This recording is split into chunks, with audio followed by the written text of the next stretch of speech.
সচিবালয় থেকে সরাসরি যোগ দিচ্ছেন স্বপ্নীল শাহরিয়ার শিশির। সেখানকার সবশেষ খবর জানবো তার কাছ থেকে।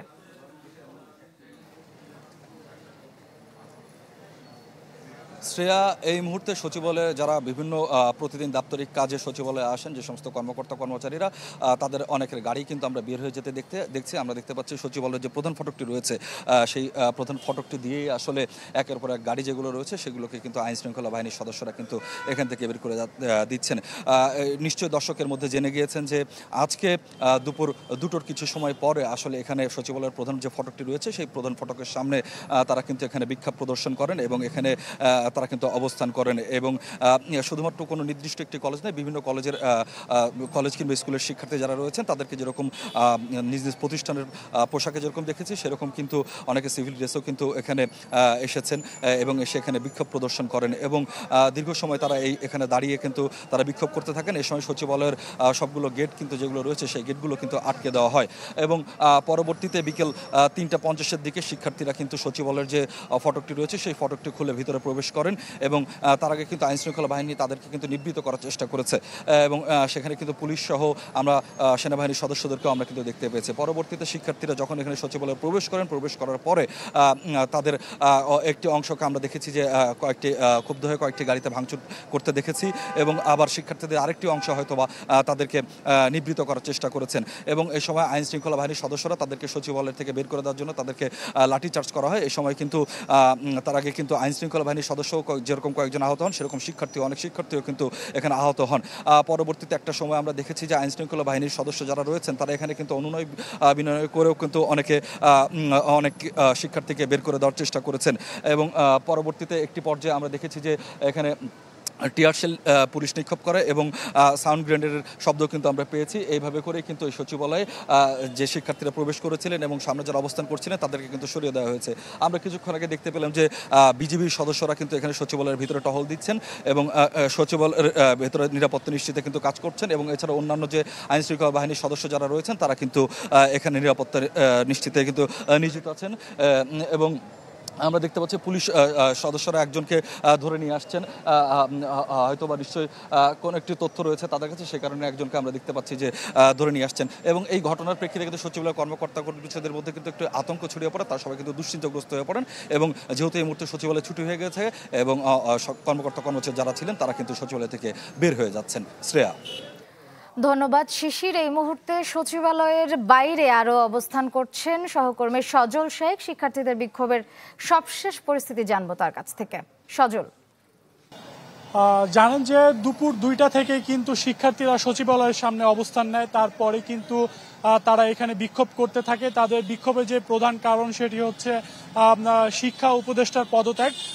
শিক্ষা উপদেষ্টা যেই কারণে পদত্যাগ তারা চাচ্ছে সেটি হচ্ছে যে তাদের যে আজকে এইচএসসি পরীক্ষা স্থগিত করা হয়েছিল সেটি তারা প্রকাশ করতে কালক্ষেপণ করে এবং তারপরে কিন্তু মাইলস্টোন স্কুলে যে ট্র্যাজেডি হয়েছে সেই ট্র্যাজেডির সাথে তারা একাত্মতা ঘোষণা করে এবং তাদের যে দাবি ছিল মাইলস্টোন কলেজের শিক্ষার্থীদের সেই দাবির সাথে তারা একাত্মতা ঘোষণা করে তারা এখানে বিক্ষোভ করতে থাকে এবং তারপরে কিন্তু বিক্ষোভের এক পর্যায়ে তারা সচিবালয়ের ভেতরে ঢুকে যায়। সচিবালয়ের ভেতরে ঢোকার পরে কিন্তু সেখানে তারা বিক্ষোভ প্রদর্শন করে। পরবর্তীতে পুলিশ কিন্তু তাদের সেখান থেকে ছত্রভঙ্গ করে দেয় এবং টিয়ারশেল এবং লাঠিচার্জ করে। পরবর্তীতে তারা সচিবালয়ের বাইরে বের হলে কিন্তু দিক বেদিক ছোটাছুটি করে, বিভিন্ন রাস্তার মোড়ে তারা চলে যায়।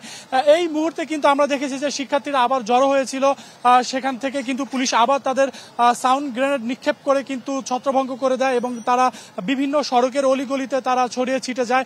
এতে করে কিন্তু আমরা দেখেছি বেশ কয়েকজন শিক্ষার্থী কিন্তু আহত হয়েছে। এই মুহূর্তে কিন্তু সচিবালয়ের সামনে যেই রাস্তাটি রয়েছে সেই রাস্তায় কিন্তু যান চলাচল স্বাভাবিক করার জন্য চেষ্টা করছে, যদিও আমরা দেখেছি যে রাস্তার বিভিন্ন মোড়ে কিন্তু জটলা পাকিয়ে আছে। অর্থাৎ এই আন্দোলনের ফলে কিন্তু শিক্ষার্থীরা বিভিন্ন রাস্তার মোড় কিন্তু তারা অবরুদ্ধ করে রাখে, ফলে কিন্তু যানবাহন চলাচলে কিন্তু বিঘ্ন ঘটে।